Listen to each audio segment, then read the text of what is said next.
AC న్యూస్కి స్వాగతం. నెల్లూరు భోజనం అంటే దేశంలోనే పేరుగాంచింది. అలాంటిది నేడు నెల్లూరు హోటల్లో అంటే కుళ్ళిన మాంసము, సాంబార్లలో బొద్దింకలు, బల్లులు దర్శనమిస్తుండడంతో భయాందోళనలు చెందుతున్న పరిస్థితి నెల్లూరులో ప్రస్తుతం నెలకొన్నది. నెల్లూరు హోటల్ అంటే అమ్మో కుళ్ళిన మాంసము వద్దు అనే స్థాయికి హోటల్ యజమానులను తీసుకొచ్చారు.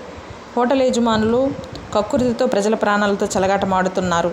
కుటుంబ సభ్యులందరూ హోటల్కు వెళ్ళి కుళ్ళిన మాంసము ఆరగించి అనారోగ్యాలతో హాస్పిటల్కు వేలాది రూపాయలు తగలేయాలన్న పరిస్థితి నెల్లూరులో నెలకొన్నది.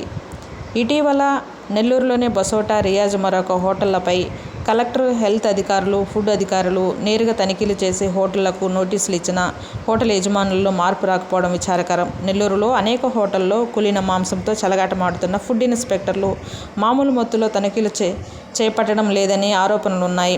హోటల్ యజమానులు బరితెగించి ప్రజల ప్రాణాలతో చెలగాటమాడుతున్న వారికి రాజకీయ నాయకులు అండదండలు ఉండడంతో మరి చెలరేగిపోతున్నారు. నెల్లూరులో అమరావతి హోటల్పై గతంలో తనిఖీలు నిర్వహించగా కుళ్ళిన మాంసం ఉండడంతో హోటల్ను సీజ్ చేసిన సంఘటనలున్నాయి.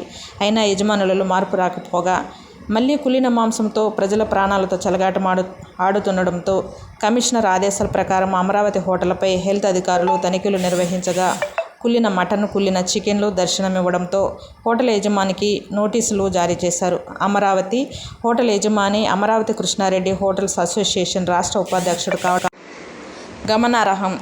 పంచే చేను మీసిన చందంగా హోటల్ యజమానులకు చెప్పాల్సిన వ్యక్తే కుళ్ళిన మాంసం నిల్వలు ఉంచి ప్రజల ప్రాణాలతో చెలగాటమాడడాన్ని ప్రజలు జీర్ణించుకోలేకున్నారు. కుళ్ళిన మాంసంతో ప్రజల ఆరోగ్యాలతో చెలగాటమాడే హోటళ్లను సీజ్ చేయాలని, యజమానులపై పోక్స్ కింద కేసులు నమోదు చేయాలని ప్రజలు జిల్లా అధికారులు కోరుతున్నారు.